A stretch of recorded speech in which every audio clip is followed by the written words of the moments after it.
Okay, so today we're diving into Stone Age Boy by Satoshi Kitamura. Oh, nice. And for this deep dive, we've got the book itself, obviously, and we've got some interesting reviews and articles and background information about Kitamura himself. Yeah. And we really want to sort of unearth, dig down and find some of the most fascinating insights into this story of a boy who literally just falls into the Stone Age. I love it. Yeah, no time machine, no fancy portal. He just trips. Right. And ends up in a totally different time. It's so great. So, no boring history lesson here. Nope. We want to explore, what does this adventure tell us about the way that we connect with the past? Yeah. And that, surprising power of imagination. Absolutely. And I think what I love about this book is that, it's not just dates and facts. Right. It's really this deep dive into a different way of life. Yeah. And thinking about how we as humans have always had this fascination with where we came from. Right. And what it was like to live in a totally different time. So, our protagonist's journey literally starts with a jolt. Yeah. There's no, like I was saying, there's no grand design, no portal. Right. It's just boom, trip and fall right into this hole. Just like that. And he lands in a completely different world. Totally different. What's so striking about that? Well, I think it's that suddenness, Yeah. It's like being thrown headfirst into the unknown, right? It's both for him, the boy, but also for us as readers. Oh, it's we're right there with him. Yeah. And it makes you think about, how a lot of historical discoveries happen that way. Oh, interesting. Just unexpectedly, someone stumbles upon something and suddenly it challenges everything we thought we knew about the past. Right. So I love, it's not like he went looking for this. Yeah. It just happened. Right. He's not on a quest to find the Stone Age or anything. Not at all. He's just boom, right there.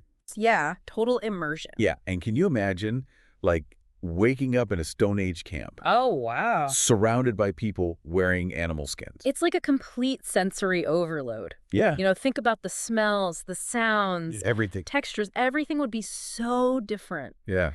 It's such a contrast to our world. Right. And what kind of impact do you think that would have on somebody?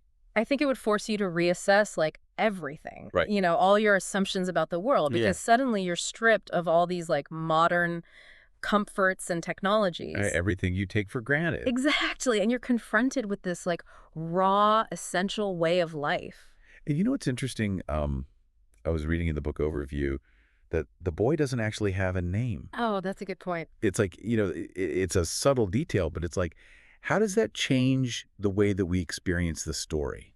It's fascinating, right? Because, it kind of invites you to step into his shoes. As the reader, you're like, oh, this could be me. Yeah.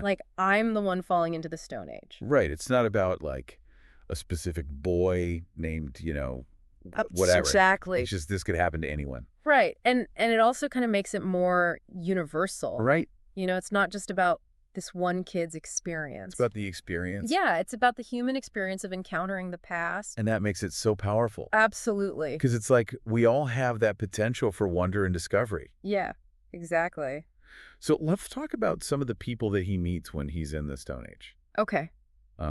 There's She's the Stone Age girl who becomes his guide and friend. Oh, yeah, she's great. What makes her so important to the story? Well, I think she's the bridge between these two worlds. Oh. She has all the knowledge and skills that the boy needs to survive in the Stone Age. Right, because he knows nothing. Exactly. He's clueless. Right. So she's his teacher, his mentor. Yeah, and a friend. And a friend, yeah. It's so interesting how, the book mentions that they probably communicate mostly through actions. Yeah, because they don't have a shared language. Right. So it's all about gestures and expressions. And I think that's really powerful because it shows that you don't need words to connect with another human being. You can understand each other. On a different level. Yeah, on a deeper level. Right. Through shared experience and empathy. Right. You don't need to be able to, have a full-blown conversation to form a connection. It's back to basics, Totally. And then there's Ohm's family. Yeah. And they're described as this, peaceful, extended family of hunters. Right. Which is so interesting, that emphasis on family and community. Well, it makes sense, right? Because in the Stone Age, your survival depended on everyone working together. Right. You needed that support system. Yeah, you couldn't do it alone. No way. So those bonds were super important. And it really shows how connected everyone was back then. Totally. It wasn't just about individuals. Right. It was about the group. It was about the tribe. Exactly. And they teach them all these, like, essential skills. Oh, yeah. Like making tools from stone and bone, hunting for food, and cooking over fire. It's amazing to think about how far removed we are from that now. Totally. Like, we just go to the grocery store. Right. We don't have to worry about, making our own tools or hunting our own food. Right. But for them, it was life or death. And it's so cool that the boy gets to experience all that firsthand. Absolutely. It gives him a real appreciation for where everything comes from. Right. And how much work it takes to survive. Totally. It's not all, like, fun and games, though. No. Like, there's that moment when he encounters a bear in a cave. Ooh. Yeah, that's a bit scary. It's pretty intense. It is. It's like a reality check. Yeah. It reminds us that the Stone Age wasn't all peaceful and idyllic. Right. There were real dangers. Yeah, and you had to be constantly aware of your surroundings. It's like, it's not just about learning to make tools and stuff. It's about surviving. Exactly. It was a tough life. But it's not all just about survival either. Yeah. Like, the book mentions community celebrations and cave paintings. Yes. So, what do those details tell us? Well, I think they show that even back then, people had a need for more than just the basics. Right. They wanted to express themselves. They wanted to connect with each other. Through art? Yeah, through art, through music, through storytelling. So they weren't just, like, these primitive beings focused only on survival. No, they had rich inner lives. They had culture. Exactly. And that's so important to remember. Absolutely. Because, sometimes we tend to think of the Stone Age as this. Yeah. Like, very simplistic time. Right, just all about survival. But it was so much more than that. Yeah, and the cave paintings are a great example. Really? Because they show that people were thinking symbolically. They were trying to communicate ideas and stories and leave a mark on the world. And those are impulses that, we still have today. Oh, absolutely. It's like it's part of what makes us human. It's in our DNA. Yeah. To want to create and share our experiences. So the boy's back in his own time just as suddenly as he left. Yeah, it's like a blink of an eye. And everyone's like, oh, it was just a dream. Oh, the classic dismissal. Right. Like, why is that such a common reaction in these kinds of stories?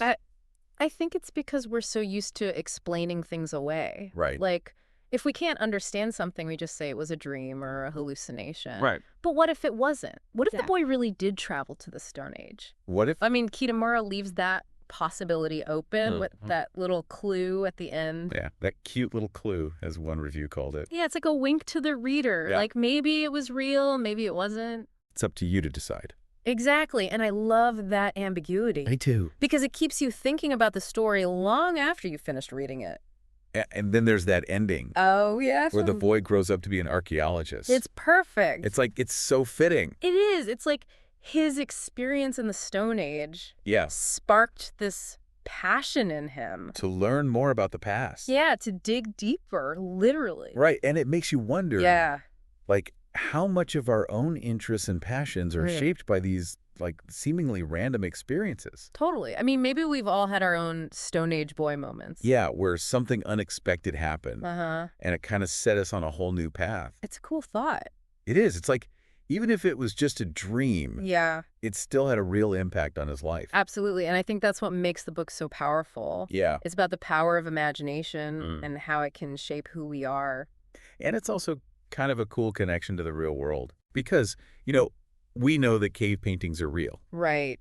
Like, they were discovered by historians. Exactly. So it's like... the book is blurring the lines between what's real and what's imagined. And it makes you wonder, did Kitamura base his story on real cave paintings? Right. Or did he just come up with it all on his own? It's such a cool thought. I know. I love it.